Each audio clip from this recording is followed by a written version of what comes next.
Alhamdulillah, wassalatu wassalamu ala rasulillah. Segala puji bagi Allah subhanahu wa ta'ala, juga salawat dan taslim kepada Nabi besar Muhammad sallallahu alaihi wasallam. Melanjutkan bahasan kita, kitab Riyadhus Shalihin, dan kita masih di bab masalah merasa selalu diawasi oleh Allah yang maha besar dan maha kuasa. Dan kita masuk ke hadis 66 di halaman 103 dari Abu Hurairah radhiyallahu anhu, bahwasanya beliau mendengar Nabi SAW bersabda, "Inna thalathatan min bani Israel abrasa wa aqra'a wa a'ma aradallahu an yabtaliyahum faba'atha ilayhim malaka fa'atal abrasa faqal ayyu shay'in ahabbu ilayk qala lawnun hasan wa jildun hasan wa yadhhab anni alladhi qad kadhirani an-nas famasahahu fadhahaba anhu kadharahu wa utiya lawnan hasana faqala fa ayyul mali ahabbu ilayk qala al-ibil aw qala al-baqar syakka ar-rawi fa utiya naqatan ushara faqala barakallahu laka fiha فأتى الأقرع فقال أي شيء أحب إليك قال شعر حسن ويذهب عني هذا الذي كذرني الناس فمسحه عنه وأؤتي شعرا حسنا قال فأي المال أحب إليك قال البقرة فأؤتي بقرة حاملا وقال بارك الله لك فيها فأتى الأعمى فقال أي شيء أحب إليك قال أن يرد الله إلي بصري فأبصر الناس فمسحه فرد الله إليه بصره قال فأي المال أحب إليك قال الغنم فأؤتي شاة والدا فأنتج هذان وولد هذا فكان لهذا واد من الإبل ولهذا واد من البقر ولهذا واد من الغنم ثم إنه أتى الأبرص في صورته وهيئته فقال رجل مسكين قد انقطعت بي الحبال في سفري فلا بلاغ لليوم إلا بالله ثم بك أسألك بالذي أعطاك اللون الحسن والجلد الحسن والمال بعيرا أتبلغ به في سفري فقال الحقوق كثيرة فقال كأني أعرفك ألم تكن أبرص يكذرك الناس فقيرا فأعطاك الله فقال إنما ورثت هذا المال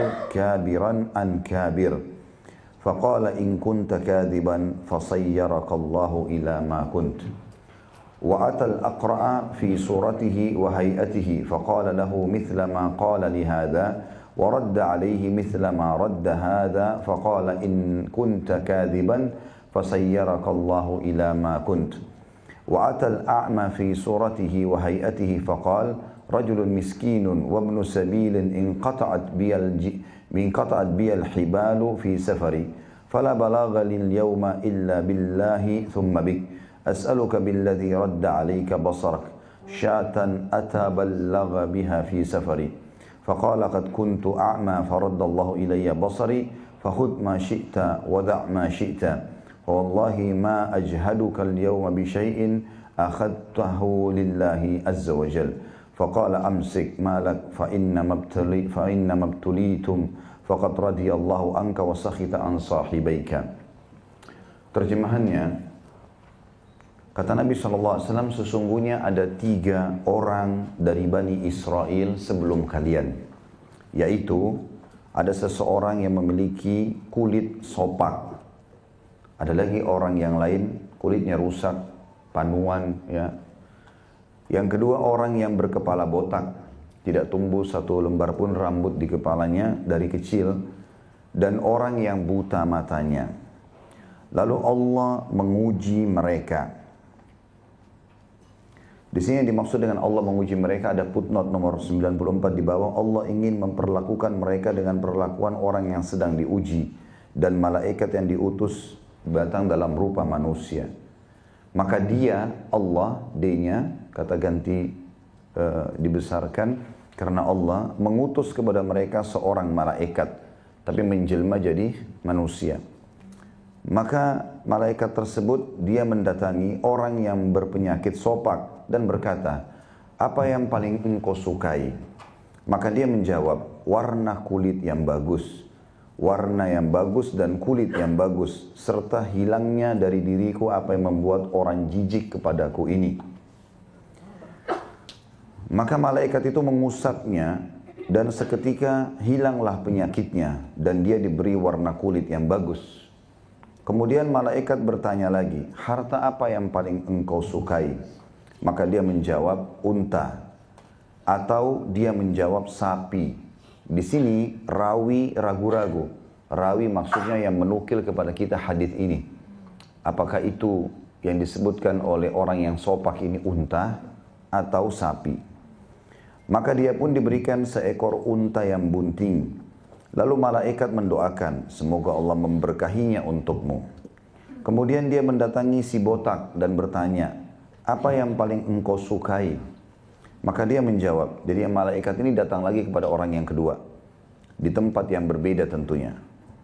Dia menjawab, rambut yang indah dan hilangnya dari diriku penyakit yang karenanya manusia merasa jijik kepadaku. Malaikat itu lalu mengusapnya, maka hilanglah penyakitnya dan dia diberi rambut yang indah. Lalu dia bertanya malaikat tadi, harta apa yang paling engkau sukai? Maka si botak berkata, sapi. Maka dia diberi sapi bunting dan malaikat itu pun mendoakan sambil berkata, semoga Allah memberkahinya untukmu. Lalu malaikat mendatangi orang yang ketiga, si buta, dan bertanya, apa yang paling kamu sukai? Maka dia pun menjawab, Allah mengembalikan kepadaku mataku agar aku bisa melihat manusia. Maka dia mengusapnya dan Allah mengembalikan pandangannya kepadanya. Dia bertanya, harta apa yang paling engkau sukai? Dia menjawab, kambing. Maka diberilah kambing yang bunting. Kemudian yang pertama, kedua, dan yang ketiga beranak dan berkembang biak. Sehingga orang yang pertama tadi yang memiliki kulit sopak memiliki satu lembah penuh dengan unta. Yang kedua yang buta tadi atau yang botak tadi juga memiliki satu lembah penuh dengan sapi. Dan yang ketiga memiliki yang buta tadi satu lembah penuh dengan kambing. Artinya menjadi kaya raya. Kemudian malaikat tersebut mendatangi setelah berapa tahun didatangin. Dimulailah dengan si sopak tadi, orang yang memiliki kulit buruk. Dalam rupa dan penampilannya semula, mirip seperti dia dulu. Jadi ada malaikat datang menjelma jadi manusia lalu kulitnya rusak, persis seperti dulu keadaan dia. Lalu malaikat itu berkata, aku adalah orang miskin, telah terputus bagiku semua sebab dalam safarku. Nggak ada lagi, nggak ada harta, nggak ada transportasi, nggak ada apa-apa. Maka kini tidak ada yang dapat menyampaikanku ke tujuanku kecuali dengan pertolongan Allah kemudian pertolonganmu. Aku memohon kepadamu dengan nama Allah yang telah memberimu warna yang bagus, kulit yang bagus dan harta. Satu ekor unta saja yang bisa menghantarkanku ke tujuan dalam safarku ini. Maka dia menjawab, hak-hak orang masih banyak. Artinya dia menolak. Maka dia berkata, malaikat tersebut, sepertinya aku mengenalmu. Bukankah kamu dulu yang berkulit belang, yang dijauhi oleh orang-orang dan juga fakir, kemudian Anda atau engkau diberi oleh Allah? Dia menjawab, sesungguhnya harta ini aku warisi dari orang tuaku secara turun-temurun. Maka malaikat berkata, jika kamu dusta, maka Allah akan mengembalikanmu kepada keadaan semula. Dan tentu di sini tidak disebutkan dalam hadis, tapi dalam beberapa athar yang lain disebutkan, akhirnya begitu malaikatnya pergi, ya, maka kembali keadaan seperti dia semula. Hewan-hewannya, hewan ternaknya semua mati kena hama, kulitnya semua rusak, gitu kan. Lalu malaikat mendatangi si botak dalam rupa dan penampilannya dulu dan berkata kepadanya seperti apa yang dikatakan kepada si belang tadi atau orang yang memiliki kulit sopak tadi. Dan si botak menjawab persis seperti jawabannya. Banyak hak-haknya orang lain, tidak mau bantu. Maka malaikat pun berkata, ya, kalimat yang sama. Jika kamu dusta, Allah pasti akan mengembalikanmu kepada keadaanmu semula. Jadi sebenarnya kisahnya sama. Hanya bedanya di sini datang yang si botak. Lalu dikatakan, bantulah saya terputus dalam safar. Saya hanya butuh 1 ekor sapi saja. Dari sekian, 1 lembah ini ribuan ekor, kasih ke saya. Maka dia mengatakan, saya banyak hak-hak yang harus saya selesaikan. Tidak bisa saya bantu kamu dengan 1 ekor sapi. Maka malaikat mengatakan, sepertinya saya mengenal kamu. Bukankah kamu dulu si botak? Ya, yang begini dan begitu, yang miskin, yang susah. Lalu Allah memberikan kepadamu. Dia bilang tidak, ini saya dapatkan warisan turun-temurun. Maka berkata malaikat, jika kamu dusta, semoga Allah mengembalikanmu kepada keadaanmu semula. Dan tentu ini juga dalam athar lain disebutkan, setelah malaikat pergi akhirnya, semua binatang hewan ternaknya kena hama, mati semuanya, kemudian dia pun kembali botak. Lalu malaikat mendatangi si buta, orang yang ketiga, dalam rupa dan penampilannya seperti semula. Datang orang buta, minta-minta, mengemis. Lalu dia berkata, orang malaikat itu berkata, aku adalah orang miskin dan musafir yang telah kehabisan bekal dan usaha dalam perjalanan.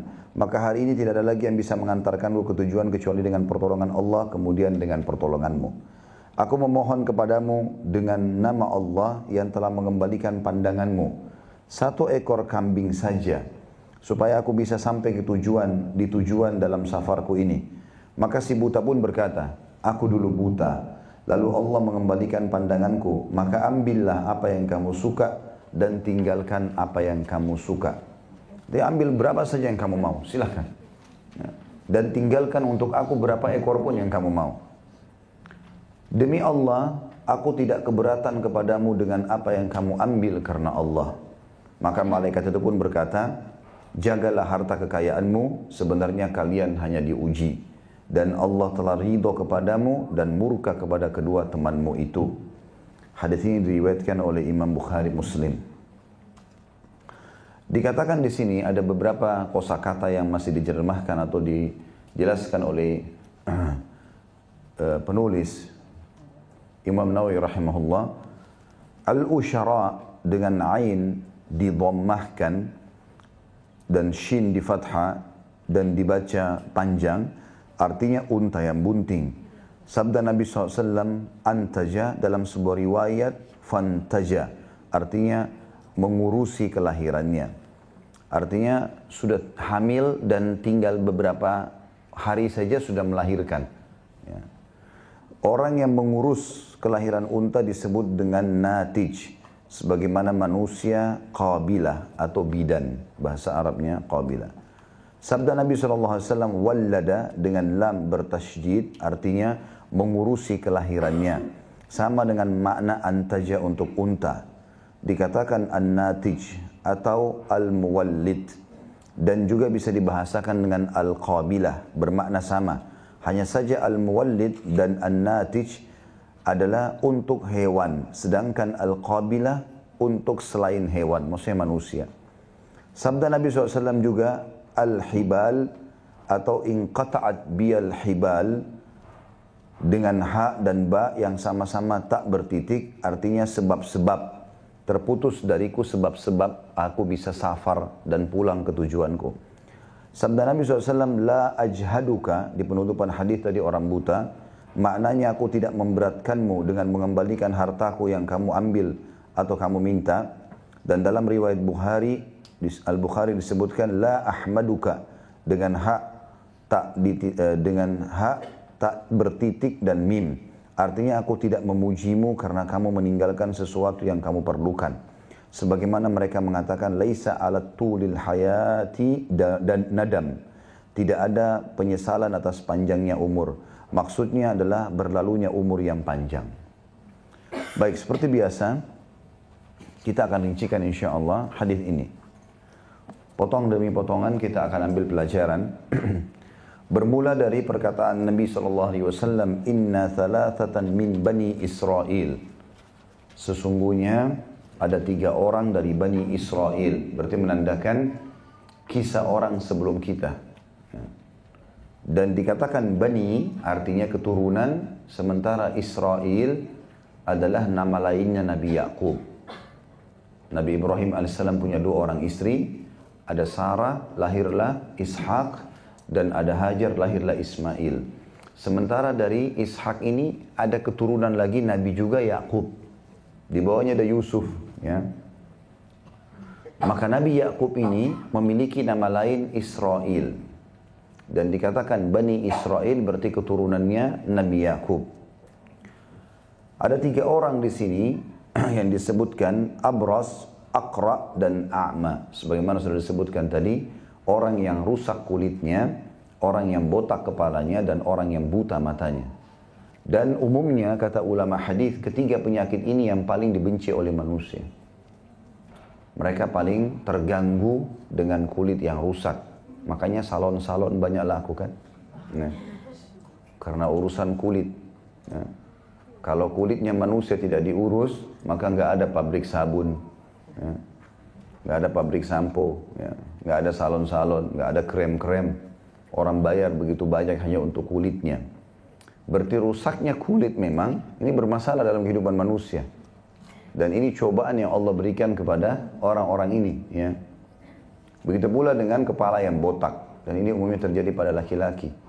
Maka seringkali mengganggu dan membuat mereka kurang percaya diri dan terganggu. Akhirnya berusaha untuk menutup bagian kepala dan seterusnya. Dan ini dimaksud untuk botak ini bukan orang yang cukur rambutnya dibotakin karena orang misalnya umroh atau haji, enggak. Memang orang dasarnya dari kecil enggak ada rambutnya, gitu kan. Ada orang begitu, subhanallah, dari bayi sampai dia dewasa enggak ada rambut. Kalaupun tumbuh tipis sekali lalu gugur, gitu kan. Dan ini juga termasuk hal yang dianggap aib di mata manusia. Dan yang ketiga, orang yang buta. Orang yang buta di sini masuk juga di dalam masalah ini. Tentu kalau ada yang bertanya bagaimana dengan bisu, bagaimana dengan tuli, ya kuasa Allah itu masih di bawah buta sebenarnya. Karena orang kalau buta, walaupun dia bisa mendengar, gak ada yang dia bisa lihat. Orang kalau tuli atau bisu, matanya masih terbuka dan melihat, dia masih mengetahui warna, dia masih bisa melihat keindahan alam ini, ya. Orang kalau sudah buta, subhanallah, kalau kita alhamdulillah Allah berikan mata bisa melihat begini, dalam hitungan beberapa detik saja, 15 detik, coba Bapak Ibu tutup matanya, bayangkan kalau seperti itu. Kan berat sekali, gitu kan. Kita nggak bisa melihat apa-apa. Jalan pun harus meraba-raba. Hitungan detik saja. Kita tutup mata kita, bayangkan kalau kita seperti itu. Kan berat itu, ya. Makanya ini sebuah nikmat yang besar, ya. Sebaliknya difahami bahwasanya seorang muslim harus betul-betul bersyukur kepada Allah atas sebuah nikmat. Kadang-kadang karena melimpahnya nikmat itu sampai kita lupa kalau sedang banyak nikmat Allah pada kita. Bahkan kadang-kadang cobaan yang sederhana sekali Allah kasih hanya dengan sedikit penyakit, hanya dengan sedikit bangkrut usaha, difitnah oleh orang, maka dia melupakan semua nikmat Allah yang ada pada dirinya. Seakan-akan dia tidak punya apa-apa. Masih ingat kisah seseorang yang datang kepada Syekh di Saudi yang dia katakan, saya orang miskin. Lalu Syekh mengatakan, dia minta bantuan, datang ke pengajian. Orang lagi pengajian dipotong sama dia. Dia masuk, Assalamualaikum, lalu mengatakan, saya orang miskin ya Syekh, bantu saya. Lalu Syekhnya mengatakan, berhentikan pengajian, kamu orang kaya. Lalu dia mengatakan, saya orang miskin. Kata Syekh, kamu orang kaya. 3 kali diulangi, dia bilang, saya orang miskin. Kata Syekh, kamu orang kaya. Kata dia, bagaimana anda bisa tahu saya orang kaya? Saya lebih tahu keadaan saya. Kata Syekhnya, mau nggak saya hitung berapa banyak kekayaan dalam dirimu? Lalu dia mengatakan, mau. Kata Syekhnya, berapa jari-jari tanganmu? Dia bilang 10. Mau nggak 1 jarimu saya potong? Saya kasih kamu 1 juta rial. Dia bilang, saya tidak mau. Baik, kamu punya 10 juta rial. 1 jarimu dipotong, dibayar 1 miliar, mau nggak? Nggak mau. Baik, kamu punya 2 mata kan? Ya. Mau nggak 1 saya cungkil? Saya kasih 1 juta rial. Enggak, saya nggak mau. Baik, kamu punya 2 juta rial lagi. Kamu punya 2 kuping kan? Mau nggak saya potong 1? Nggak mau. Semuanya, kakinya nggak mau. Apa saja nggak mau dari tubuhnya. Kata Syekhnya, kamu ini orang kaya raya. Tinggal keluar cari makan saja. Kan begitu. Nah, banyak manusia lupa ini. Sekarang saja, detik-detik kita lagi duduk ini Bapak Ibu sekalian, berapa besar nikmatnya Allah hidung kita bisa bernafas. Bayangkan kalau hidung kita buntu. Lagi sakit flu, gak bisa bernafas. Sekarang saking besarnya nikmat Allah ini, sampai masuk keluar ini kita sudah tidak sadarkan lagi. Ada orang kadang-kadang dia lalai gunakan dalam maksiat kepada Allah. Padahal Allah sedang memberikan dia nikmat. Matanya bisa melihat, telinganya bisa mendengar, kulitnya bisa merasa, tangannya bisa meraba, kakinya bisa melangkah, anggota tubuhnya masih berfungsi. Dia makan sesuatu yang berbahaya pun masih terselamatkan, gitu kan. Maka semuanya ini nikmat Allah yang melimpah. Cuma kadang-kadang manusia lupa dengan masalah itu. Jadi poin pertama yang kita ambil dari hadis ini adalah kisah tentang Bani Israel sebelum kita. Ini kisah nyata karena disebutkan melalui wahyu. Ya. Dan kisah ini terjadi terjadi cobaan Allah tentang 3 penyakit yang paling dibenci oleh manusia. Kemudian potongan yang kedua yang kita bisa ambil adalah dari hadis aradallahu an yabtaliyahum faba'atha ilaihim malaka. Artinya kalau mau di situ di atasnya dikasih angka 1, angka 2 di dalam hadisnya ya. Maksudnya ini pelajaran-pelajaran yang kita ambil. Diikuti yang bahasa Arabnya ya. Di bukunya diikuti bahasa Arab yang sedang saya terjemahkan ini. Aradallahu an yabtaliyahum faba'atha ilaihim malaka. Ini ditulis angka 2 di atasnya. Allah ingin menguji mereka, maka Allah mengutus kepada mereka malaikat. Baik. Poin ini berarti menjelaskan kepada kita kalau Allah akan menguji hambanya dan pasti kita diuji. Enggak ada orang di muka bumi yang tidak diuji. Ini sudah pernah kita jelaskan di bab sabar. Sebelum kita bahas bab ini, ada bab sabar yang lalu kita bahas panjang lebar beberapa hadis di sana. Siapa di antara kita Bapak Ibu sekalian yang tidak pernah lapar? Siapa yang tidak pernah haus? Siapa yang tidak pernah sakit? Ya. Siapa di antara kita yang tidak pernah ditipu, digibah oleh orang, digunjing, difitnah? Siapa di antara kita yang tidak melalui cobaan-cobaan kehidupan ini? Turunnya hujan lebat, terganggunya dengan cuaca, gerahnya badan, apalah segala macam. Dan Allah sudah sebutkan memang dalam surah Al-Baqarah, surah nomor 2 ayat 155 tentang masalah itu. A'udzu billahi minasyaitonir rajim wa lanabluwannakum bisyai'im minal khauf. Kami pasti menguji kalian dengan sedikit rasa takut dan khawatir. Wal ju' dan rasa lapar. Wa naqsim minal amwali wal anfusi wath thamarat.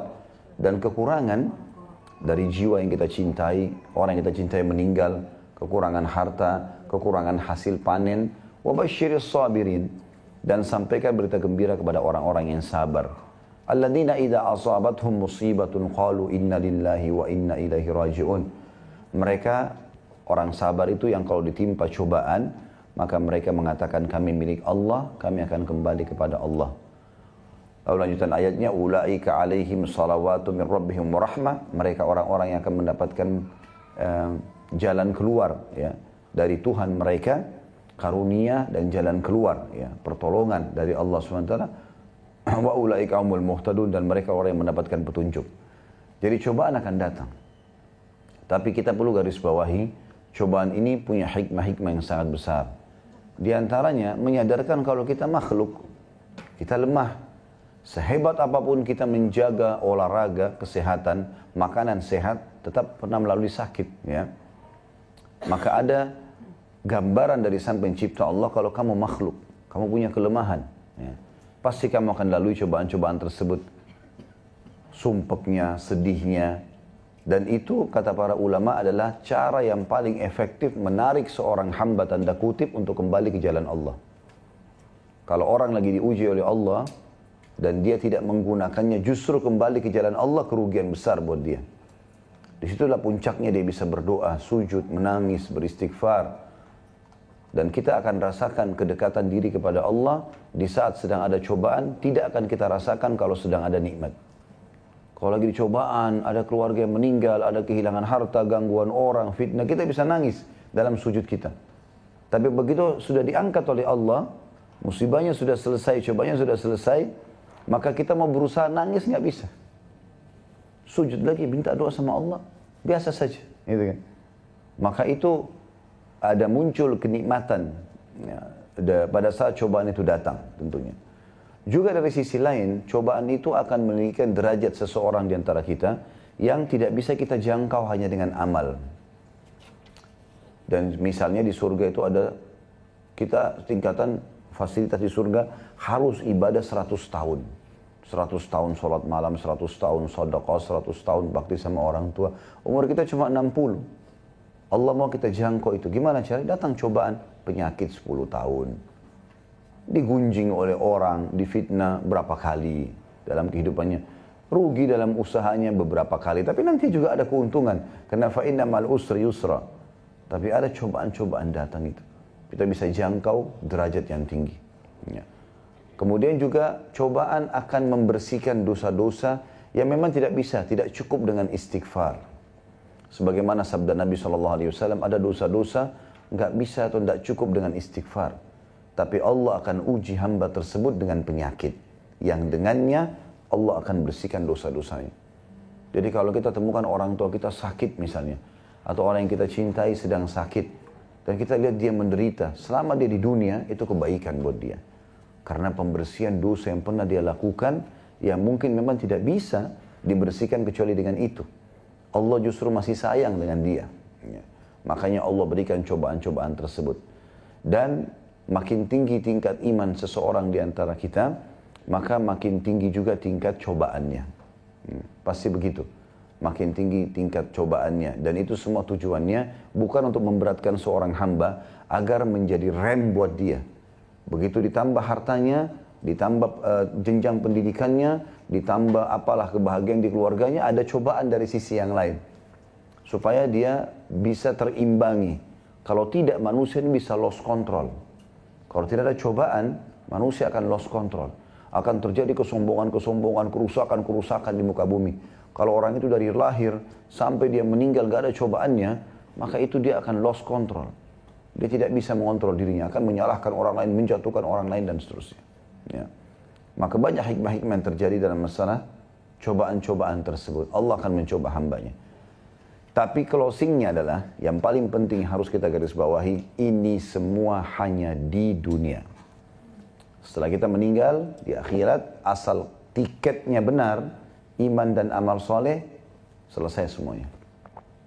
Seorang sahabat Amr bin Jamur radhiyallahu anhu, itu pincang kakinya. Waktu dia ikut berperang di perang Uhud sampai terbunuh mati syahid, maka Nabi SAW bersabda di dekat jenazahnya sambil berkata, aku telah diperlihatkan oleh Allah engkau di surga dengan kaki yang utuh. Nggak ada lagi itu, cobaan nggak ada lagi. Kalau ada orang yang lahir, saya pernah kasih contoh ini di bab sabar dulu, kalau ada orang lahir luar biasa gitu, matanya dua-dua buta, telinganya tuli, lisannya bisu, tangannya, kakinya semuanya empat-empatnya puntung, seakan-akan sudah tidak berfungsi di mata manusia, tetap nanti di akhirat dia dibangkitkan dengan jasad yang utuh dan sempurna. Ini cuma dunia. Dan ini penting sekali untuk digarisbawahi closing daripada poin tadi masalah hikmah dari cobaan ini, bahwasanya apapun yang datang kepada kita, dunia sebentar akan kita lalui. Dan tidak ada yang mustahil, selama kita di dunia ikhtiarlah. Sebagaimana dijelaskan dalam hadis ini nantinya, bagaimana Allah Subhanahu wa taala mengutus malaikat dan mengusap satu usapan saja, ya. Dan potongan daripada yang kedua juga ini dikatakan, maka Allah menguji mereka dan mengutus kepada mereka malaikat. Sebagian ulama hadis mengatakan bukan mustahil Allah mengutus malaikat untuk menguji hambanya walaupun di zaman kita sekarang. Tapi kita tidak tahu dia malaikat atau bukan. Ya. Dia datang ingin menguji seperti kasus di sini, meminta hartakah atau berbicarakah, kita tidak tahu. Allahu a'lam. Kuasa Allah SWT. Tapi sebagian ulama mengatakan sebagaimana terjadi pada Bani Israel bukan mustahil terjadi bagi kaum muslimin. Ya, dan ada di antara sahabat Nabi Ridwanullahi alaihim yang bertemu dengan malaikat, gitu kan. Ada yang diucapkan salam oleh malaikat, gitu kan. Ada juga yang melihat malaikat pada saat datang mengajarkan agama, ya, melalui Nabi Muhammad SAW. Ada yang menyaksikan atau mendengarkan suara di perang, ya, tentang suara malaikat dan seterusnya. Kemudian dikatakan di sini satu persatu sekarang dari 3 orang yang sedang diuji ini poin yang ketiga. Fa'atal abrasa faqal, maka didatangilah orang yang sopak tadi, kulitnya rusak. Ayu syai'in habbu ilaik, apa yang paling kau cintai, apa yang paling kau inginkan.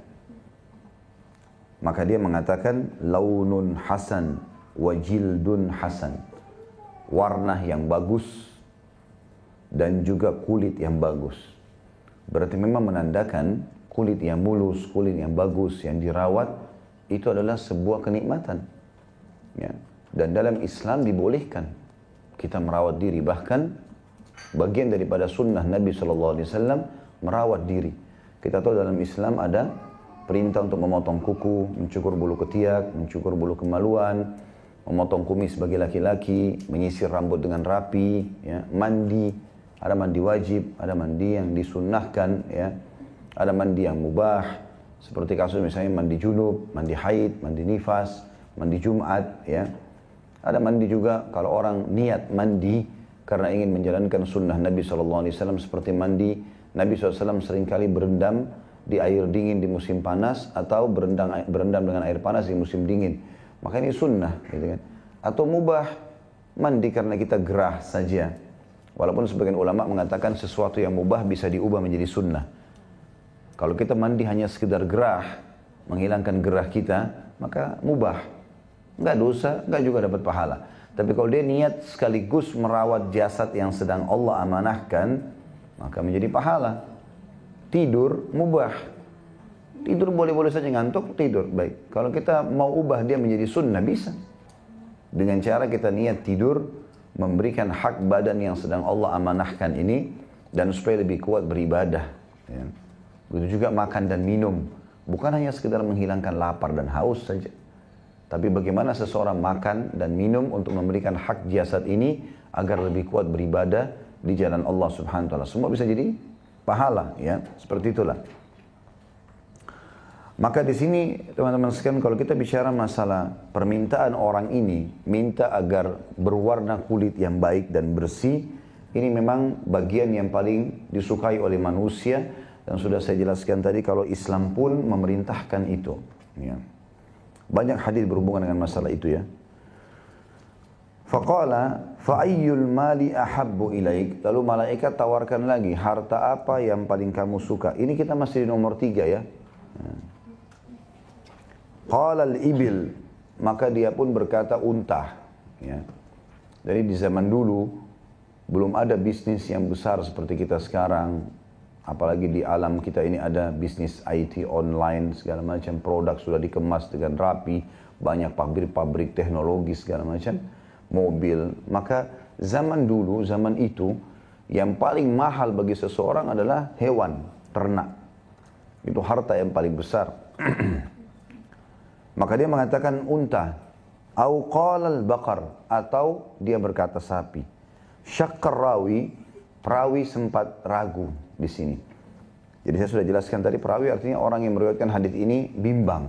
Apakah dia dengar dulu, ya, bahwasanya itu unta atau sapi.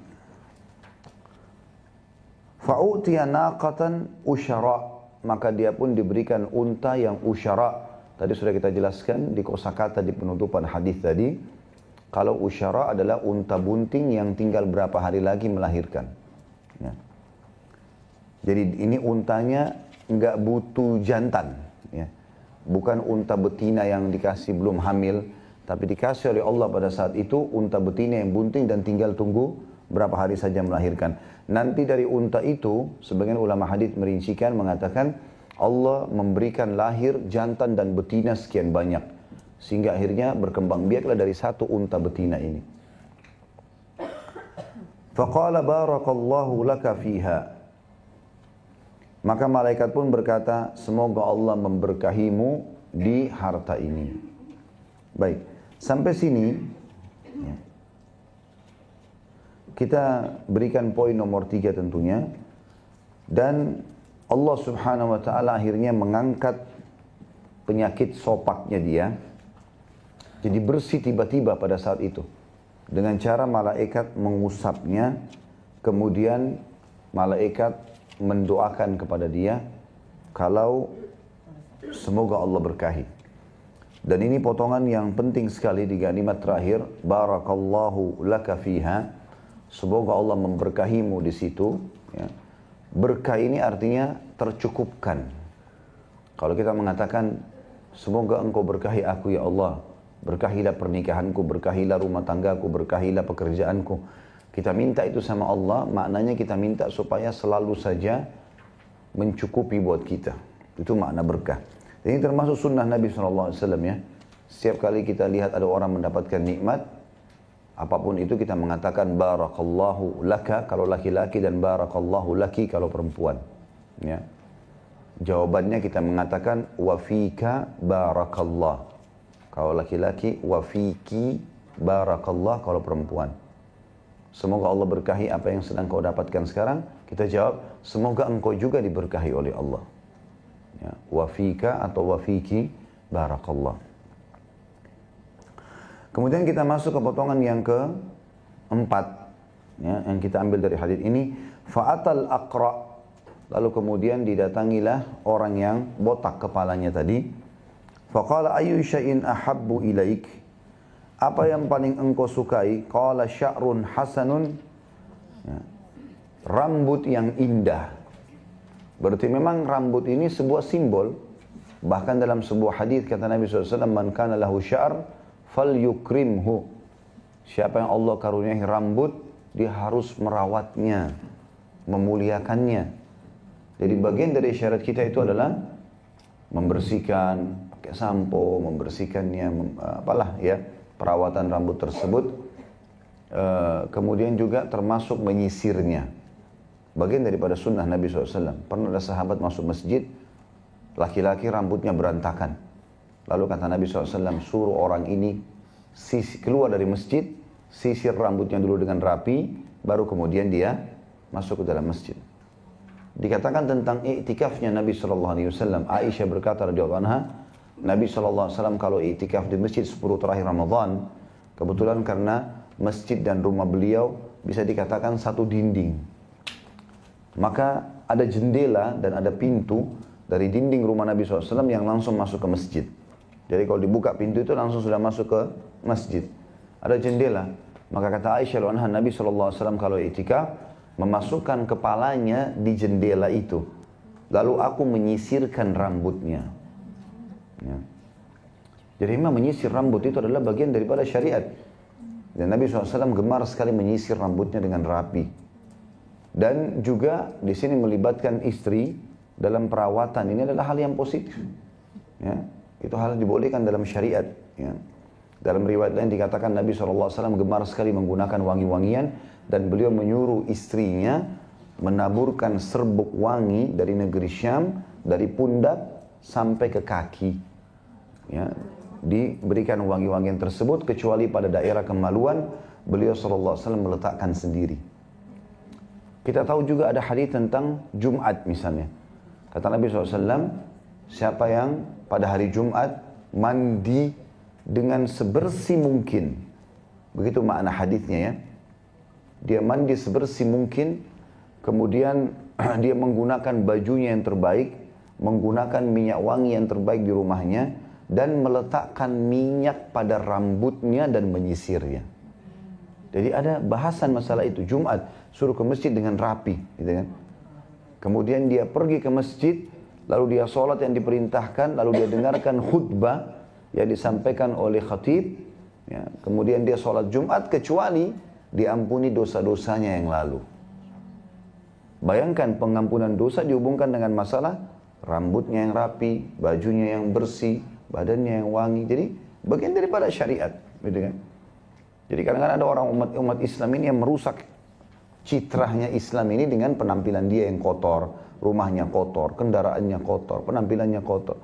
Seakan-akan mengatakan ini zuhud. Ini karena saya mau ngejar akhirat. Keliru. Nabi SAW, siapa yang lebih bertakwa daripada beliau?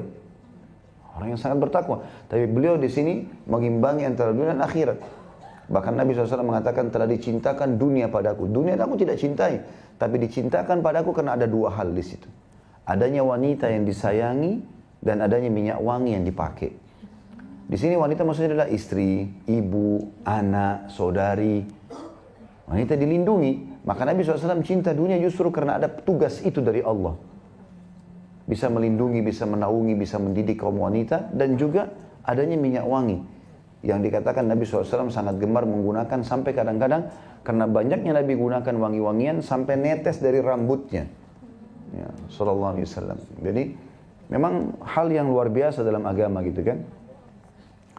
Nah, rambut ini ya, dimuliakan dan juga disunnahkan untuk memotongnya kalau di haji dan umrah gitu kan. Selain daripada haji dan umrah, maka sunnahnya untuk dirawat dan dijaga. Bahkan Nabi SAW seringkali membiarkan sampai di ujung kuping atau di pundaknya SAW. Ya. Tentu banyak orang salah faham di sini, dianggap oh itu kan rambut sunnah gitu ya, dipelihara. Kenapa ada orang yang gundul, sengaja menggundul rambutnya? Kita lihat kenapa dia gundul dulu. Mungkin dia gundul karena haji dan umrah. Ini sunnah Nabi. Karena dari satu sisi Nabi SAW merawat rambutnya, sisi yang lain Nabi juga pernah menggundulnya. Ya. Kalau dengan haji, pada haji dan umrah Nabi nggak pernah nggak gundul, gitu kan? Makanya kalau ada di antara teman-teman yang pergi haji umrah kemudian dia gundul, itu sunnah Nabi SAW. Jadi tidak bentrok dengan hadis yang Nabi menyuruh memelihara rambut, gitu kan? Karena disebutkan di dalam kesepakatan Hudaybiyah, waktu Nabi SAW mau umrah, gitu kan?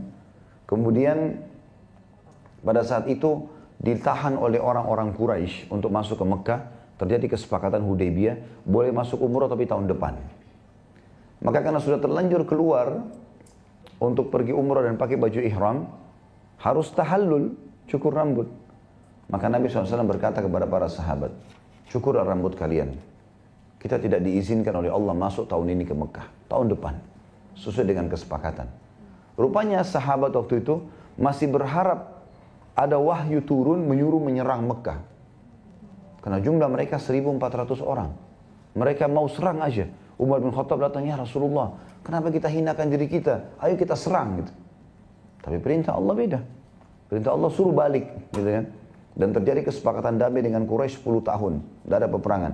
Dan ternyata hikmahnya memang sangat besar. Setelah tidak ada peperangan dengan Quraisy, maka kaum muslimin berhasil leluasa menyebarkan agama mereka hampir di seluruh jazirah Arab kecuali nanti tinggal Mekah saja. Gitu kan. Yang jelas pada saat itu Nabi SAW masuk ke dalam kemah, ada istrinya Ummu Salamah radhiyallahu anha.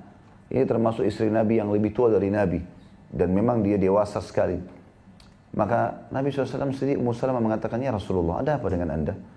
Kata Nabi SAW, aku telah perintahkan mereka untuk mencukur rambut mereka, tapi mereka masih sempat ya menunda. Aku khawatir hukuman Allah datang. Lalu kata Ummu Salamah, ya Rasulullah, tidakkah anda memulainya? Kenapa bukan anda duluan yang cukur di depan mereka? Ini bijak sekali ya. Maka kata Nabi SAW, pendapat yang benar. Maka beliau pun keluar dari kemah, panggil tukang cukurnya, lalu mengatakan cukurlah. Lalu Nabi SAW gundul, mencukur seluruh rambut beliau pada saat itu. Waktu rambut Nabi sudah mulai berjatuhan, para sahabat pun berlumba-lumba mencukur rambut mereka.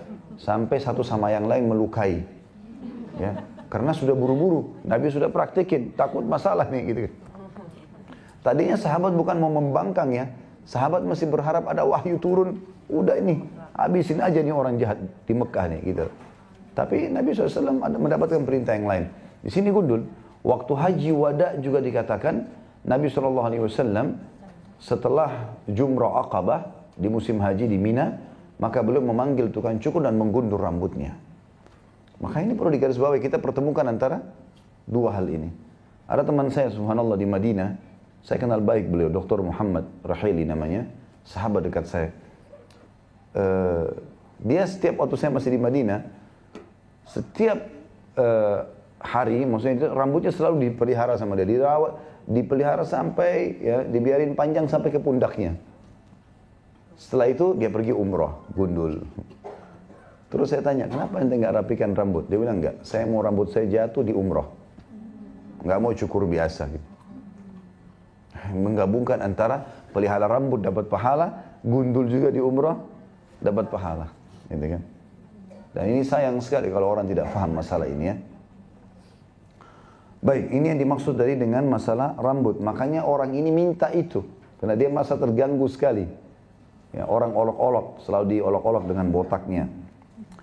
Dan dia mengatakan wa yadhhabu anni hadzal ladzi kadhiranin nas. Dan terhilangkan dariku apa yang membuat manusia jijik dariku. Selalu menghinaku ini. Berarti memang menandakan wajar orang kadang-kadang diolok-olok itu ya, walaupun itu dosa dalam Islam, tidak boleh. Tapi kadang-kadang kalau kita memiliki kekurangan seperti ini, maka bisa saja orang mengolok-oloknya. Famasahahu anhu, kemudian diusaplah dia oleh malaikat tadi, wa utiya sya'ran hasana, maka dia dikaruniai rambut yang sangat indah. Qala fa ayyul mali ahabbu ilaik, harta apa yang paling kamu suka? Qala al-baqarah, dia mengatakan sapi. Fa utiya baqaratan hamilah, maka dia diberikan sapi yang bunting yang tinggal beberapa hari lagi melahirkan. Qala wa qala barakallahu laka fiha, semoga Allah memberkahinya untukmu. Itu potongan yang keberapa? Yang keempat. Yang keempat. Ya. Karena kan tadi yang pertama kisah tentang Bani Israel dan 3 orang yang berpenyakitan tadi, yang sudah kita jelaskan bagaimana memang cobaan ini berat bagi manusia. Kemudian potongan yang kedua tentang adanya cobaan dari Allah dan Allah mengutus malaikat. Potongan ketiga tentang kisah orang yang sopak. Potongan keempat kisah orang yang botak ini. Jadi sudah berapa? 4. Ya.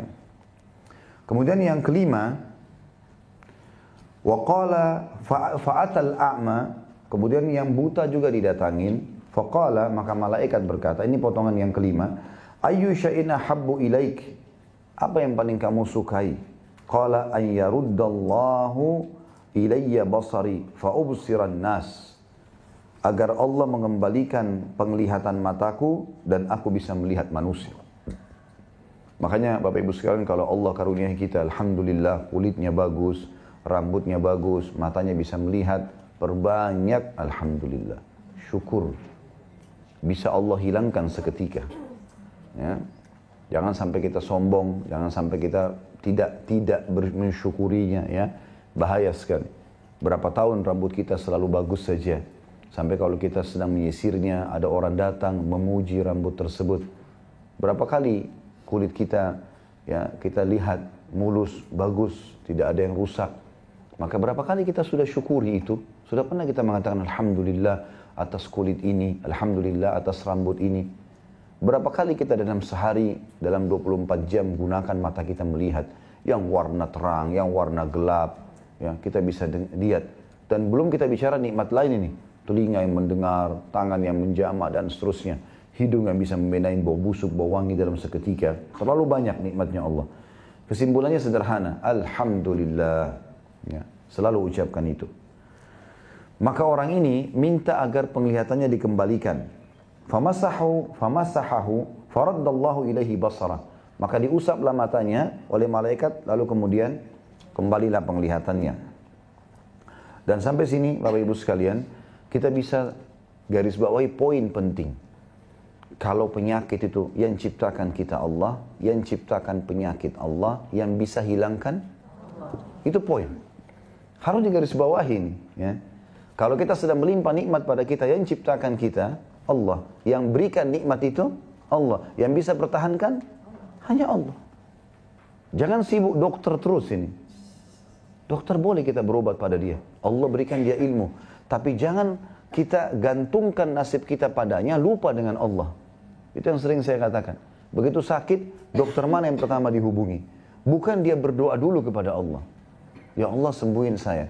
Saya mau berobat ke dokter sana, ya Allah, mudahkan dia menjadi penyebab saya sembuh. Kalau kita enggak, kadang-kadang kita terus dari dokter ini ke dokter itu, sudah mentok 30 dokter sudah angkat tangan, baru sholat tahajud. Baru mau sedekah, baru mau kembali kepada ustazah bertanya, gitu. Ini keliru. Jadi ini sebuah nikmat yang luar biasa melimpah, jangan dilupakan. Kemudian dikatakan qala fa ayyul mali ahabbu ilaik, harta apa yang paling kamu suka? Qala al-ghanam, dia mengatakan kambing. Dan tentu khusus masalah 3 hewan ini dikenal dengan hewan ternak dalam Islam yang sangat erat hubungannya dengan syariat kita. Unta, sapi dan kambing atau domba. Makanya kita tahu dalam Idul Adha kita boleh berkurban hanya satu dari 3 jenis hewan ini. Begitu pula dengan akikah, hanya bisa dengan kambing dan domba, ya. Dan surah Al-An'am turun tentang hewan-hewan ternak, terfokus, ya, atau paling banyak membahas tentang 3 jenis hewan ini. Ini kuasa Allah subhanahu wa ta'ala. Dan masing-masing hewan ini kata para ulama adalah hewan yang paling sehat untuk dikonsumsi oleh setiap muslim. Baik dagingnya, susunya ya. Dan kita tahu sekarang memang di daerah Timur Tengah dan padang pasir yang paling banyak dikonsumsi adalah unta. Kemudian di daerah-daerah yang subur, tidak panas, tidak gersang, itu sapi. Ya. Sampai susu-susu semuanya dari sapi. Ya. Umumnya banyak dijual yang berkaleng-kaleng. Dan umumnya daerah panas atau daerah subur juga dikonsumsi kambing. Di antara 3 hewan ini, kambinglah yang paling baik.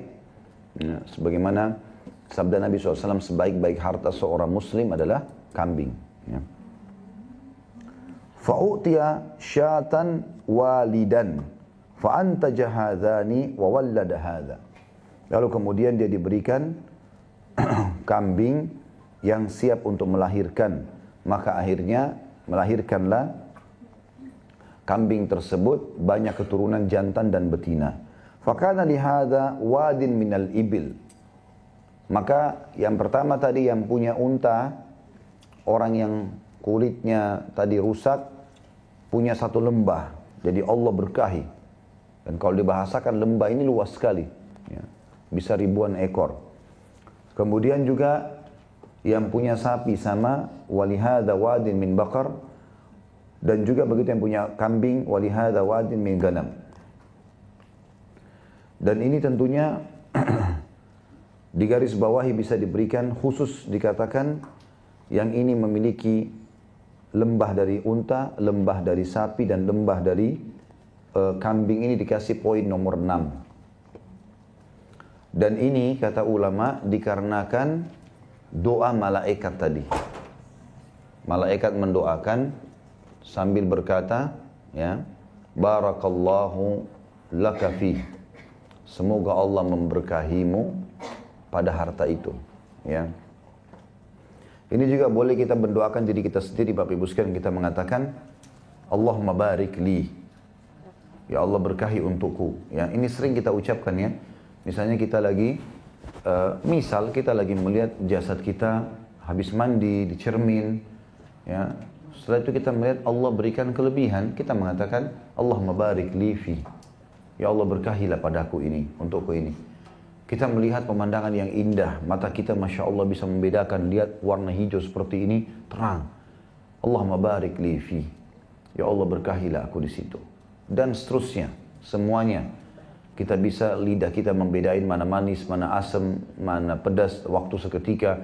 Hidung kita bisa bedain mana busuk, mana wangi, dan waktu seketika. Tangan kita masih bisa merabah dan membedakan mana panas, mana dingin, waktu seketika. Dan seterusnya, ya. Tubuh kita masih berfungsi setelah makan, lalu kemudian kita merasa mules sehingga kita mengeluarkan yang tidak dibutuhkan oleh tubuh yang sudah rusak. Itu semua berkah dari Allah subhanahu wa ta'ala yang harus kita bersyukur dan juga kita meminta agar Allah memberkahi. Artinya Allah mencukupkan, selalu ada pada kita fasilitas itu. Kemudian teman-teman sekalian dikatakan di sini berkah artinya Allah akan perbanyak dan Allah akan cukupkan. Kita masuk ke poin yang ke-7. Thumma innahu atal abrasa fi suratihi wa hayatihi. Kemudian malaikat datang kepada orang yang kulitnya rusak tadi, datang dalam poster dia, sama dengan keadaan dia dulu. Kulitnya rusak. Dan ini menandakan pelajaran di sini, kalau malaikat bisa menjelma sesuai dengan yang Allah inginkan. Kita tahu di zaman Nabi SAW, Jibril alaihissalam seringkali menjelma menjadi poster sahabat yang bernama Dihya al-Kalbi radhiyallahu anhu. Dihya ini orang yang sangat tampan, sangat baik ibadahnya. Tapi sahabat tidak bisa bedakan mana Dihya, mana Jibril. Gitu kan? Seperti pada saat selesai perang Ahzab dan Nabi SAW karena lama 43 hari sekian dikepung oleh orang Quraisy, maka beliau merasa letih dan beliau ingin mandi. Begitu buka baju perangnya, lagi mau mandi, lalu kemudian Aisyah berkata, ada seseorang mengetuk pintu atau saya buka, ternyata dia Dihya al-Kalbi. Lalu dia berkata, di mana Rasulullah? Aku berkata, dia akan membersihkan tubuhnya. Tolong sampaikan, kata Dihya, ada hal yang penting aku ingin bertemu. Lalu Aisyah pun memanggil Nabi SAW, Nabi pun keluar. Begitu Nabi keluar, Nabi SAW faham kalau ini bukan Dihya dari perkataannya. Dalam hadis Bukhari dia mengatakan, hai Muhammad, apakah kalian sudah membuka baju-baju perang kalian? Sementara kami dari kalangan malaikat belum membuka baju kami, sampai kami tiba di benteng itu. Ditunjuk bentengnya orang Yahudi yang berkhianat namanya suku Quraidah. Maka Nabi SAW pun lalu Dihya pergi, jalan. Dia menggunakan kuda, di atas pelananya ada beludru berwarna biru, dalam hadis dikatakan. Maka pada saat itu Nabi SAW pun memakai baju perangnya kembali, kemudian beliau mengiklankan kepada para sahabat, siapa yang beriman pada Allah di akhir, maka jangan dia sholat asar kecuali di bentengnya Quraidah. Maka sahabat pun akhirnya pergi ke sana, ya, berkumpul semuanya di sana. Dan Nabi SAW setiap kali jalan bertanya, adakah orang yang kalian lihat lewat di sini? Kata para sahabat, tadi ada Dihya Al-Kalbi lewat di sini ya Rasulullah. Dihya nama orang, Al-Kalbi nama sukunya ya. Maka dan dia menggunakan kuda, di pelananya ada beludru warna biru, ya, kain beludru warna biru. Maka kata Nabi SAW, itu Jibril mengajak kalian menuju ke suku Quraidah. Jadi memang kuasa Allah Subhanahu Wa Taala bisa saja seperti itu, ya. Ada juga sahabat yang melihat malaikat tapi dalam bentuk cahaya, tidak menjelma menjadi manusia. Seperti kisah Usaid bin Khudair radhiyallahu anhu yang sedang mengaji di malam hari, lalu dia melihat kudanya merontak. Kalau dia berhenti ngaji, kudanya berhenti. Dia ngaji lagi, merontak lagi kudanya sampai 3 kali. Akhirnya dia mengatakan, saya pun mengangkat kepala saya ke langit dan saya melihat cahaya putih menembus langit. Ya. Maka saya pun melaporkan itu kepada Nabi SAW, ya Rasulullah ada kejadian seperti ini. Kata Nabi SAW, hai Usaid, andai saja engkau membaca Quran sampai terbit matahari, sampai pagi hari, maka seluruh penduduk Madinah akan melihat malaikat yang datang mendengarkan bacaan Quranmu. Ya. Jadi ada yang mendengarkan, ada yang datang, seperti itulah. Ada juga di antara sahabat yang mendengarkan salamnya, ya, malaikat. Dan ditanya kepada Nabi SAW, Nabi mengatakan itu malaikat yang mengucapkan salam, dan seterusnya. Ya. Jadi memang malaikat bisa menjelma dengan kuasa Allah Subhanahu Wa Taala, dengan kuasa Allah Subhanahu Wa Taala. Jadi tadi awalnya waktu datang menjelma jadi manusia umumnya. Sekarang yang kedua, sebagai cobaan datang menjelma persis seperti keadaan dia. Faqala rajulun miskinun qad inqata'at biyal hibalu fi safari. Aku seorang yang miskin dan butuh sekali untuk dibantu karena semua fasilitas safar udah nggak ada. Nggak ada makanan, nggak ada transportasi, nggak ada harta. Fala balagha liyal yawma illa billahi thumma bik. Tidak ada lagi yang bisa membantu aku hari ini kecuali Allah, lalu kemudian kamu. As'aluka billadhi a'taka al-lawn al-hasan. Jadi disebutkan nikmat yang pernah, yang sekarang dia sedang rasakan. Aku meminta atas nama Allah yang telah memberikan kepadamu kulit yang mulus ini. Nah, ini tadi kepada orang yang kulitnya rusak, ya. Wal jildal hasan, dan kulit yang indah, wal mal, dan harta yang melimpah, ba'iran, 1 ekor saja unta, ataballagu bihi fi safari, yang aku gunakan dalam safarku. Faqala al-huququ katsirah. Lalu kemudian orang itu pun menjawab mengatakan, masih banyak hak-hak yang saya harus kasih atau keluarkan. Ini tanda-tanda ciri orang bakhil, pelit. Seorang muslim tidak akan pernah menolak orang yang minta. Kasih. Orang minta, kasih. Tidak usah peduli dengan apakah dia bohong, dia nggak bohong, itu bukan urusan kita. Satu-satunya keadaan yang kita boleh menolak, kalau kita tahu pasti uang itu akan dipakai maksiat. Ada pemabuk, dia lagi teller minta duit. Kita sudah tahu kalau dikasih dia mabuk lagi, boleh kita tolak pada saat itu. Tapi kalau orang di pinggir jalan, ibu-ibu tua, bapak lagi bawa jual gorengan, kadang-kadang saya nggak tahu ya bagaimana bisa ada perasaan seseorang di antara kita lihat bapak-bapak bawa gorengan sudah tua gitu ya. Berapa sih gorengan itu? Kalau kita beli juga semua paling 300.000 misalnya, 500.000, jual dari pagi sampai malam hanya untuk biayai dia dan istrinya. Masih kita lewatin, nggak mampir itu, kasih duit. Kenapa pelit sekali gitu? Ya, Itu saja bisa saja dianggap sebuah kesalahan kalau kita tidak kasih karena kita tahu dia miskin. Bagaimana dengan orang kalau datang minta lalu kita tolak dengan berbagai macam alasan padahal tidak mengurangi sedikit pun kalau kita memberi, gitu kan? Kalau kita memberi sebelum orang minta pahalanya lebih besar. Tapi kalau orang sudah datang minta kita nggak boleh nolak. Kata Nabi SAW, ya, kalau ada orang yang datang meminta kepadamu sementara dia di atas tunggangannya, berikanlah karena kau lebih mulia. Kasih, jangan tidak dikasih, gitu kan. Begitu pula dengan hadis yang lain, kata Nabi SAW, yadul ulya khairu bin yadis sufla. Tangan yang suka memberi lebih baik daripada tangan yang suka minta-minta. Kasih ke orang. Kenapa nggak dikasihin? Royal di jalan Allah itu bagus. Kata Abdullah bin Mas'ud radhiyallahu anhu, siapa di antara kalian yang bisa meletakkan hartanya di langit sehingga tidak dijangkau oleh pencuri dan tidak dimakan rayap, lakukanlah. Sedekah. Kita kalau keluarin sedekah, orang itu dapat secara fisik, kita dapat investasi di akhirat. Ya. Ada ayat Al-Quran menjelaskan masalah itu. Siapapun yang bersedekah di jalan Allah, maka Allah akan melipat gandakannya. Dalam sebuah hadis yang sahih dijelaskan, setiap sedekah itu, maka Allah akan pelihara sedekah orang tersebut seperti memelihara tanaman sehingga tumbuh dan memiliki ranting-ranting yang banyak, ya, melimpah sekali.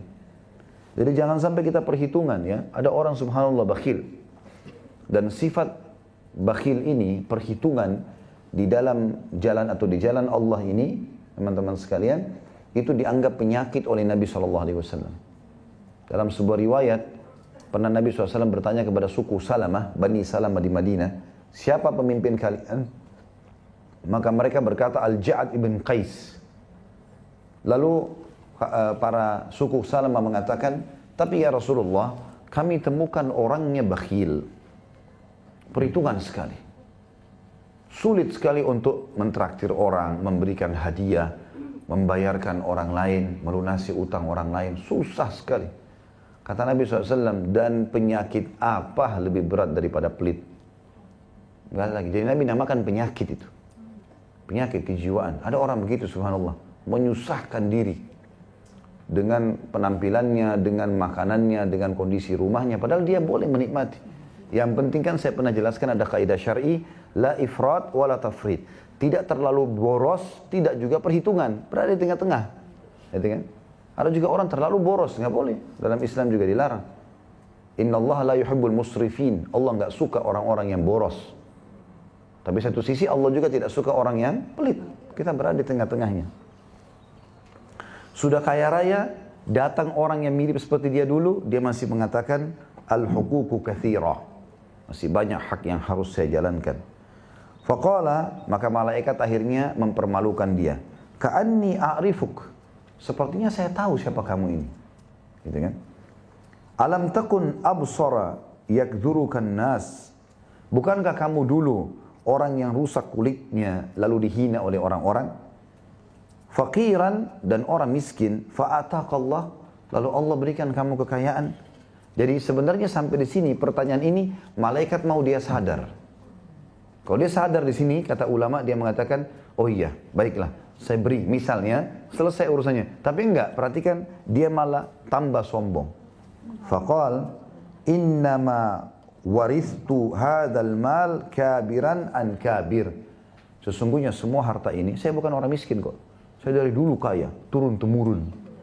Padahal sudah jelas baru saja Allah kasih dia berapa tahun yang lalu, ya. Sebelumnya masih susah, ya, masih pakai tas-tas yang biasa 50.000, sekarang sudah bermerek, ya. Dulunya pakai mobil, masih mobil taksi, sekarang sudah mobil pribadi. Allah naikkan sedikit, hati-hati cobaannya datang. Tiba-tiba ibunya telepon, nak lagi perlu ini, nggak ada uang bu, ya. Nggak ada, bakhil, ya. Tantenya telepon, nak lagi ada masalah begini, oh maaf saya belum bisa bantu, nanti lain kali.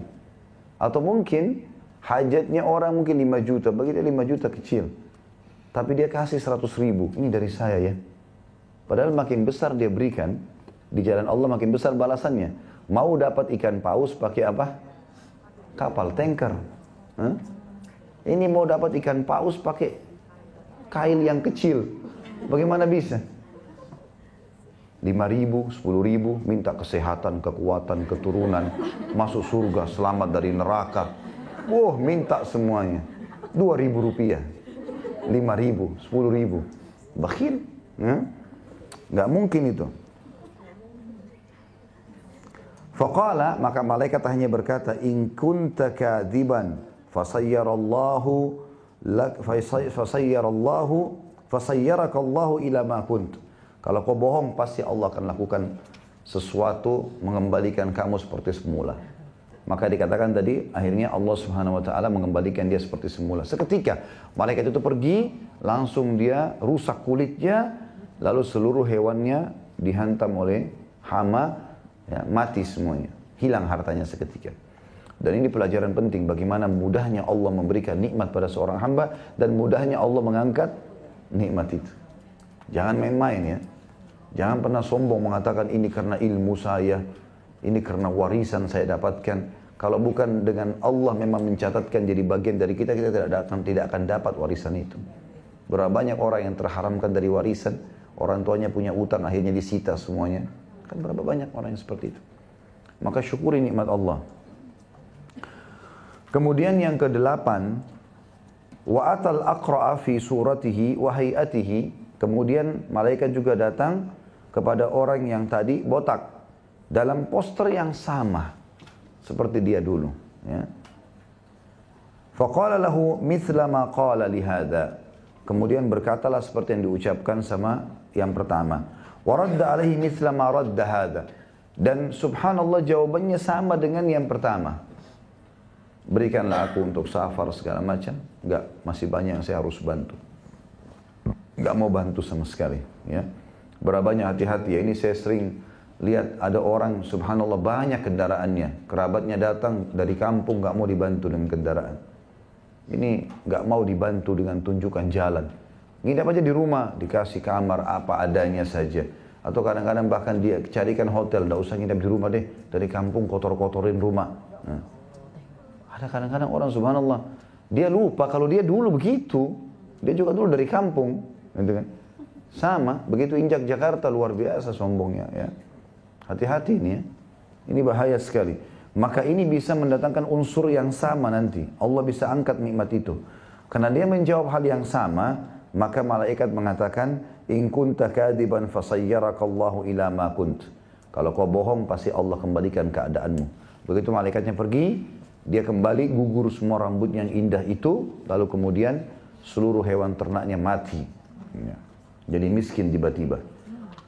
Dan ini hati-hati kalau sudah datang begini dari Allah SWT, Allah angkat, maka sulit sekali untuk kembali ya. Dia pun tobat melalui proses ya. Maka jangan tunggu itu datang, cobaan itu datang. Yang terakhir, yang ke-9 ya, wa atal a'ma fi suratihi wa hayatihi. Dan kemudian malaikat datang kepada orang yang buta dengan gambar yang sama. Maksudnya di sini yang terakhir tadi, yang ke-9 di sini, bukan yang terakhir dari poinnya, masih ada tambahan sebentar ya. Faqala rajulun miskinun wa ibnu sabil. Maka malaikat yang menjelma menjadi orang buta itu berkata, aku adalah orang miskin dan orang yang terputus jalan, ibnu sabil. In qata'at biyal hibalu fi safari. Terputus dariku segala hal yang dibutuhkan dalam safar. Makanan, transportasi, uang dan seterusnya. Fala balagha liyal yauma illa billahi thumma bik. Enggak ada lagi yang bisa menolongku hari ini kecuali Allah, lalu kemudian kamu. As'aluka billadzi radda 'alaika basarak. Aku memohon kepada Tuhan yang telah mengembalikan pandangan matamu.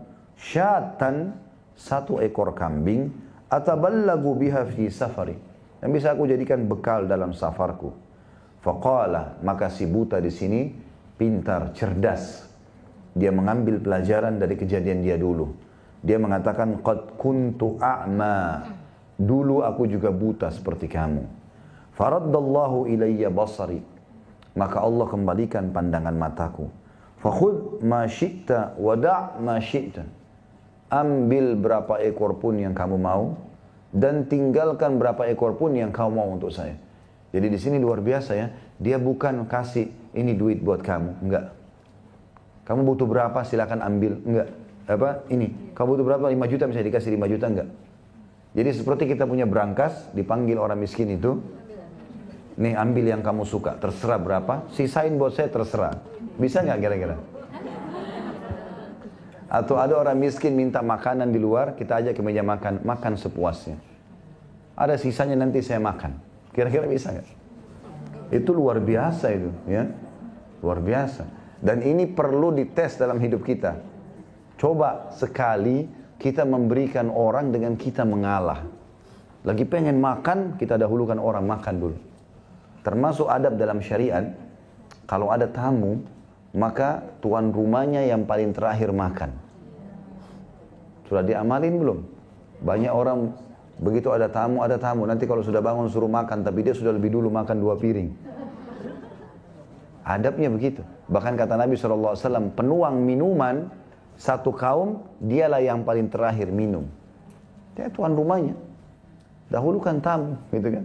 Seperti itulah. Tapi apakah ini sudah diamalkan oleh orang atau tidak? Ini luar biasa dalam sedekahnya si buta ini. Dengan penuh keyakinan, kalau Allah subhanahu wa ta'ala pemberi rezeki. Sebagaimana datangnya dulu, tidak punya apa-apa, akhirnya sekarang menjadi kaya raya. Dan bahasa ini tinggi sekali ya.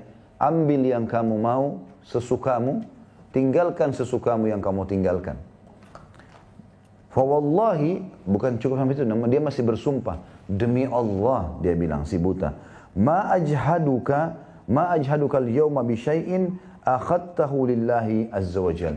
Demi Allah, aku tidak akan pernah menghardikmu apa yang kamu ambil untuk Allah. Artinya, biar kau ambil seluruh hartaku ini, satu lembah semua kambing kamu ambil karena Allah, aku tidak akan melarangmu.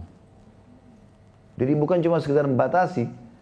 Awalnya dia bilang, ambil yang kamu suka, tinggalkan sebagian yang kamu suka.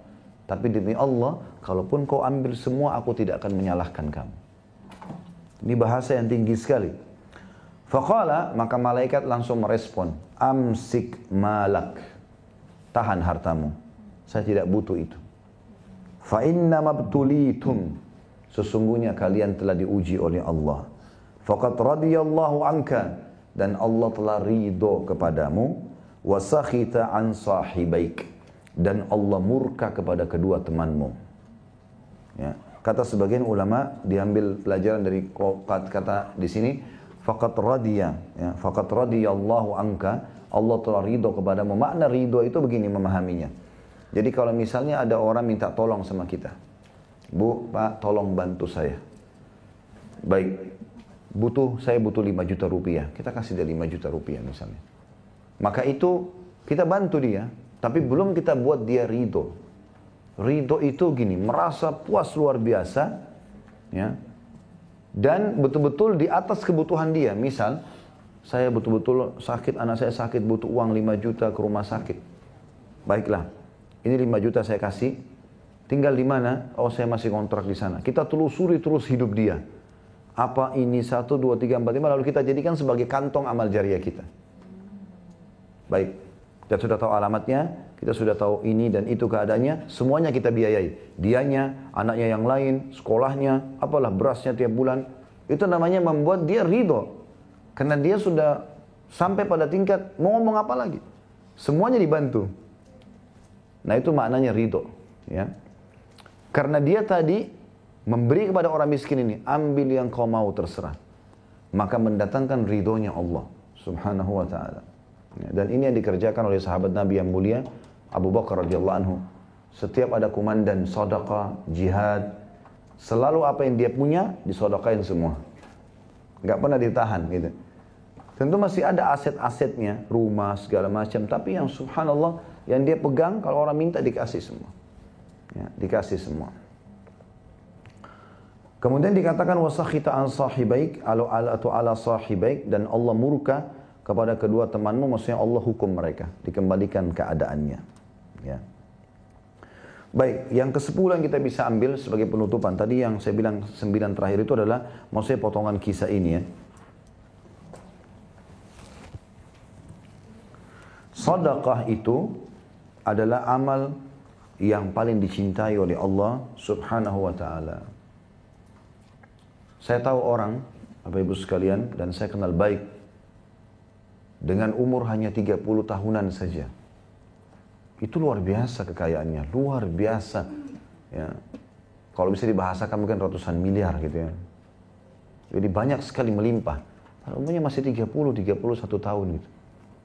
Setelah saya telusuri kehidupan teman ini, saya lihat betul-betul royal dalam sedekah. Dia nggak pernah punya nilai dalam sedekah itu. Sekali nyumbang 70 juta, 150 juta. Dia keluarin uang 3 miliar, kasih ke orang. Padahal dia sendiri pada saat orang minta itu, dia hanya betul-betul tahu, oh, dia bilang, saya tanya, kenapa begitu luar biasa royal bantu orang? Dia bilang, saya tahu dulu saya pernah susah seperti mereka. Dan saya sangat yakin, Allahu alam, sebatas ilmu saya dan saya kenal dia belum tahu hadis ini. Setahu saya dia belum tahu hadis ini. Tapi bagaimana yang di dalam hadis ini terbukti pada orang itu. Saya baru ketemu juga beberapa waktu yang lalu. Dan saya lihat sendiri bagaimana keadaan dia. Tidak pernah subhanallah ada orang minta tolong ditolak sama dia, nggak pernah. Selalu dikasih. Dan kasih itu nggak nanggung-nanggung gitu. Memang kasihnya itu luar biasa gitu. Sampai membuat orang-orang itu pada mendoakan kebaikan sama dia. Akhirnya dalam umur 30 tahun saja sudah luar biasa. Punya perusahaan sekian banyak. Punya penghasilan sekian banyak. Sampai dia bilang, saya udah nggak tahu mau hitung bagaimana uang ini Ustaz. Ya. Saya nggak tahu mau hitung uang ini. Saya bahkan tidak pernah pegang cash. Udah nggak ada lagi pegang cash. Saya udah lama nggak pernah hitung-hitung cash. Sudah selalu diurus oleh perusahaan semua. Padahal sebelumnya biasa-biasa saja. Ini mungkin hanya berjalan ya di bawah 10 tahun lah ya. Karena dia mulai berusaha itu sekitar umur 19-20 tahun. Dan subhanallah dalam hitungan 10 tahun sedekah ini melimpahkan luar biasa gitu. Luar biasa. Sampai punya sekian puluh rumah, punya sekian banyak apartemen, perusahaan banyak. Dia sendiri tidak sangka. Tapi saya lihat kuncinya sedekah di situ. Coba pakai resep ini nih, resep mahal ini. Ya. Tapi sederhana. Sedekah. Tapi sedekah yang buat orang itu doain kita. Ya. Begitu kita sedekah, uangnya sudah tua, dilipat-lipat lagi. Kasih lagi dengan mata melotot. Ya. Atau pintu kaca mobilnya nggak mau dibuka, keluarin dengan jari 500 rupiah. Super bakhil, 500 rupiah mau dipakai apa? Gitu. Hah? Mau dipakai apa kira-kira 500 rupiah? Masih ada yang sedekah dengan 500 ya. Terus minta kesehatan, kekuatan, keturunan. La haula wa la quwata illa billah. Gimana bisa itu? Ya. Baik, itu hadis kita dan kita selesaikan bab ini. Bab merasa diawasi oleh Allah ini dengan sisa hadisnya. Masih ada 3 hadis, tapi hadis ini semuanya pendek-pendek, tidak sepanjang yang tadi. Karena kita usahakan pertemuan akan datang insyaAllah kita masuk ke bab baru, bab taqwa. Hadis 67 dari Abu Ya'la Shaddad bin Aus radhiyallahu anhu, dari Nabi SAW beliau bersabda, Al-kayyisu man dana nafsah wa amila lima ba'dal maut wal ajizu man atba'a nafsahu hawaha wa tamanna 'ala Allahil amani. Hadis ini diriwayatkan oleh Tirmidzi dan dikatakan hadis hasan. Orang yang cerdik, cerdas, pintar, kata Nabi SAW adalah orang yang menghisap dirinya dan beramal untuk bekal setelah mati. Sedangkan orang yang lemah, bodoh adalah orang yang mengikuti jiwanya kepada nafsunya dan banyak berangan-angan kepada Allah. At-Tirmidzi dan para ulama lainnya menyatakan bahwa makna dana nafsahu adalah hasabaha atau menghisap dirinya. Hadis ini juga walaupun pendek termasuk jawami al-kalim. Makna jawami al-kalim adalah perkataan yang ringkas tapi padat makna. Itu salah satu mukjizat yang diberikan kepada Nabi Muhammad SAW. Beliau mengatakan wa utitu jawami al-kalim, dan aku diberikan kalimat yang ringkas tapi memiliki makna yang luas. Makna kayyis adalah cerdas. Dan orang Arab hanya menggunakan kalimat kayyis ini kalau orang itu sangat cerdas dan selalu berhasil mendapatkan jalan keluar di setiap permasalahannya. Diistilahkan dengan kayyis, ya. Cerdas sekali. Strategi perang dia selalu miliki kalau dia panglima perang, kalau dia pedagang dia selalu punya cara solusi untuk mengembangkan usahanya, untuk keluar atau manuver keadaan sehingga tidak masuk dalam kebangkrutan dan seterusnya. Ya. Dalam rumah tangga tidak terjadi perceraian, dia berusaha mengobati dengan cara baik dan seterusnya. Ya. Itu disilakan dengan qayyis. Kata Nabi SAW, al-qayyis man dana nafsah. Orang yang cerdas itu adalah orang yang suka menghisap dirinya. Makna menghisap adalah, kata sebagian ulama, ini sebagian pendapat yang mengatakan, dan saya cenderung dengan ini, dia bermuhasabah setiap malam pada saat dia mau tidur, apa saja yang dia kerjakan hari tadi. Apa saja yang dia kerjakan hari tadi. Ada enggak di antara kewajiban-kewajiban dari Allah, kayak sholat 5 waktu, ya, atau yang lainnya lah, bakti sama orang tua dan seterusnya, ini yang dia bengkalaikan. Kalau dia sudah temukan semuanya bagus, maka dia pindah muhasabah tentang amal-amal sunnahnya. Sholat qabliyah, sholat ba'diyah, sholat duha, zikir pagi sore, baca Quran, jenguk orang sakit. Banyak. Sudah dikerjain belum semua ini? Maka kalau belum, maka dia jadikan sebagai program lazim yang dia harus kerjakan besok. Nggak boleh luput. Dan itu harus semuanya dikerjakan. Jangan seseorang di antara kita berkata, oh kalau saya sih kerjaan ibadah ini, ibadah itu, tapi masih ada yang belum saya kerjakan, yang ini belum sama sekali. Tidak boleh kata-kata belum. Kita harus berusaha mencapai target. Dan Allah akan memberikan balasan sesuai dengan niat seseorang. Innamal a'malu binniyat. Dan dalam ayat Al-Quran dikatakan, A'udzubillahi minasyaitonirrajim, Innallaha la yughayyiru ma biqaumin hatta yughayyiru ma bi anfusihim. Allah tidak akan mengubah nasib satu kaum sampai mereka mengubah nasib mereka sendiri. Jadi harus dia yang berusaha mengubah itu. Jadi lebih baik, ya. Dan itu makna daripada hisab. Kemudian wa amina lima ba'dal maut, dan dia selalu berbuat amalnya itu untuk persiapan setelah kematian. Artinya dia membawa ke akhirat. Jadi nggak ada bagi seorang muslim yang cerdas itu duduk omong kosong, ghibah, maksiat, akan menyusahkan dia setelah kematian. Tidak. Berteman pun berteman yang dipilih orang-orang cerdas, orang pintar, orang-orang yang memang membawa kepada keimanan dan ketakwaan kepada Allah. Bukan lagi orang yang membuat kita lalai. Maka itu kecerdasan, karena kita manusia sangat sensitif. Apa saja kita sensitif. Jangan bilang, oh saya berteman sama teman-teman saya ini buruk sih, tapi saya yang paling baik di situ. Mungkin saya bisa nasihatin mereka. Nggak usah jadi pahlawan kesiangan. Saya ada grup WA Ustadz, ya, di situ grup reuni semua teman-teman SMP, SMA. Di sana sih ada orang baik, ada orang buruk. Baik, lihat. Pernah ada yang tanya sama saya begitu, saya tetap bertahan atau enggak Ustadz? Saya bilang coba lihat. Apa yang Anda posting, diposting misalnya satu ceramah. Lihat tanggapannya dari 100 orang di grup, apa tanggapannya? Kalau 70 orang semuanya olok-olok kita, oh so alim lah, apalah segala macam, atau ternyata mereka kirim posting saingannya itu, malah kirim yang tidak baik, lalu 30 postingan yang tidak baik. Keluar dari grup itu. Ngapain di situ? Nggak ada gunanya itu. Kalau memang kita jadi adminnya, kita berikan peraturan-peraturan di dalam grup itu, kemudian mereka patuh, ada yang bertanya, ada yang dikirimkan cuplikan, bagus, nggak ada masalah. Tapi kalau enggak usah jadi pahlawan kesiangan, nggak perlu. Tegur sapa iya, Assalamualaikum iya, tapi sahabat enggak. Harus berubah, karena bahaya kalau enggak. Kita sensitif sekali. Ya, memang sudah saatnya kita berubah. Dan saya sudah pernah jelaskan, kalau berubah menjadi lebih baik, jangan setengah-setengah. Masih direm-rem. Nah, masih ada yang tapi enggak usah pakai tapi. Udah bismillah, injak remnya menuju ke surga. Injak gasnya menuju ke surga maksud saya. Ya. Enggak pakai rem maksud saya. Itu sensitif, makanya kita kalau bicara ini salah sedikit, wah. Padahal tidak bermaksud begitu. Tapi enggak apa-apa lah. Ada pahalanya juga. Maksud saya tidak menginjak rem, injak gas langsung menuju ke surga. Enggak usah setengah-setengah. Sekalian jadi orang baik. Mau orang bicara apa, tidak usah peduli dengan perkataan orang. Umur kita terbatas.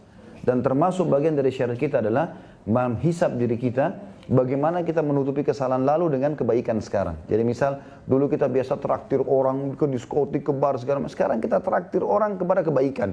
Beriin Al-Quran, ajak ke pengajian, umrohin, hajiin, apalah. Ganti itu keburukan dulu. Dulu kita sering ajak orang maksiat, sekarang kita ajak mereka ke pengajian dan seterusnya. Ganti kebaikan, keburukan itu dengan kebaikan. Kemudian dikatakan wal ajizu, dan orang yang bodoh di sini dan dianggap lemah, ya. Terjemahan sini lemah, tapi sebenarnya artinya bodoh. Ajiz itu orang yang betul-betul nggak ada ide, nggak ada solusi dari setiap masalah yang sedang dia hadapi. Man atba'a nafsahu hawaha. Siapa yang selalu mengikuti nafsunya, terus saja walaupun haram diikuti. Wa tamanna 'ala Allahi amani, lalu dia berangan-angan pada Allah. Gampanglah, Allah Maha Pengampun, ya. orang Islam pasti masuk surga. Betul. Tapi jangan lupa Allah juga berat siksaannya. Allah Maha Penyayang, iya. Tapi Allah juga murkahnya berat, siksaannya berat. Orang muslim masuk surga, iya. Tapi lewat neraka dulu, bersihin dosa untuk apa? Kenapa harus lewat neraka dulu untuk masuk surga? Masuk surga lah yang baik-baik. Dan sudah pernah saya jelaskan juga Bapak Ibu sekalian, untuk menjadi orang baik itu enak sebenarnya. Karena semua yang agama perintahin untuk jadi orang baik, soleh atau solehah itu adalah semuanya disuka juga oleh masyarakat. Jujur, amanah, tanggung jawab, bakti sama orang tua, dermawan, semua orang suka kok. Dan pahalanya besar. Allah juga suka. Ujung-ujungnya di dunia kita bahagia, di akhirat juga kita bahagia, masuk surga. Dan semua yang agama larang, bohong, dusta, ganggu orang, ghibah, apalah, pelit segala macam, memang Allah tidak suka. Allah berikan ancaman berat, Allah pun juga manusia tidak suka. Lalu untuk apa kita masuk ke zona itu? Gak ada gunanya buat kita. Ya. Itu makna hadis yang kita pelajari. Hadis 68. Dari Abu Hurairah radhiyallahu anhu bahwasanya beliau berkata, Rasulullah sallallahu alaihi wasallam bersabda, "Man min husni islamil mar'i tarkuhu ma la ya'ni." Hadis hasan riwayat Tirmidzi. Di antara terjemahannya, kebaikan Islam atau kesempurnaan Islam seseorang adalah dia meninggalkan apa-apa yang tidak penting baginya. Ini juga masuk dalam Jawami al-Kalim. Mukjizat Nabi Muhammad sallallahu alaihi wasallam, beliau berkata yang padat dan berkata yang ringkas tapi bermakna padat. Dan ini bisa kita lihat dalam setiap kehidupan kita. Termasuk kesempurnaan Islam seseorang meninggalkan apa yang tidak penting. Tidak ada hubungannya sama ibadah, nggak usah dikerjain. Nggak usah sama sekali. Mengganggu sedikit saja ibadah kita, tinggalkan. Jangankan haram, syubhat aja tinggalkan. Itu maknanya. Dan ini bisa kita tahu dalam setiap kehidupan kita, baik pergaulan, apa sajalah ya. Sesuatu yang kira-kira kita anggap tidak penting buat kita, tidak ada gunanya dalam ibadah dan pahala, tinggalkan. Itu makna hadisnya. Dan ini mirip dengan perkataan tadi itu ya. Ada hubungannya dengan hadis 67. Dan yang terakhir adalah hadis 69, dan hadis ini diriwayatkan oleh Abu Daud dari Umar radhiyallahu anhu bahwasanya Nabi SAW bersabda, la yus'alur rajulu fima daraba imra'atah. Seorang suami tidak ditanya, dituntut mengapa dia memukul istrinya. Hadis ini diriwayatkan oleh Abu Daud. Makna daripada hadis ini adalah kembali kepada surah An-Nisa. Karena ada ayat dalam surah An-Nisa yang berbunyi, A'udzubillahi minasyaitonirrajim, wallati takhafuna nusyudahunna fa'idhuhunna. Ya. Saya tidak ingat, tapi nanti insyaAllah saya sebentar kalau terlintas ya, 40-an sekian kalau saya tidak salah. Yang jelas dan para wanita yang kalian takut nusyudnya, pembangkangannya dalam rumah tangga, disuruh tutup aurat nggak mau, disuruh sholat nggak mau, disuruh apa buat sesuatu nggak mau semuanya. Ya. Yang kalian khawatir pada itu, seorang suami diberikan 3 pilihan. Fa'idhuhun, ingatkan mereka baik-baik. Haram loh dalam agama, nggak boleh. Sadarlah, salah. Nggak mau juga dengar, ya, dikatakan wahjuruhun. Lalu boikotlah mereka diranjang. Jadi tidak diajak ngomong, tidak digauli, ya, tidak dicumbuin segala macam. Dan bagi laki-laki yang ingin menghajar, hajar ya bukan hajar, ya.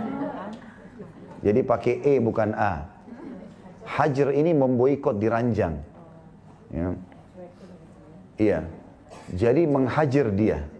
Ya. Dihajar ini para laki-laki atau para suami tidak boleh di luar rumah, harus dalam rumah. Ya.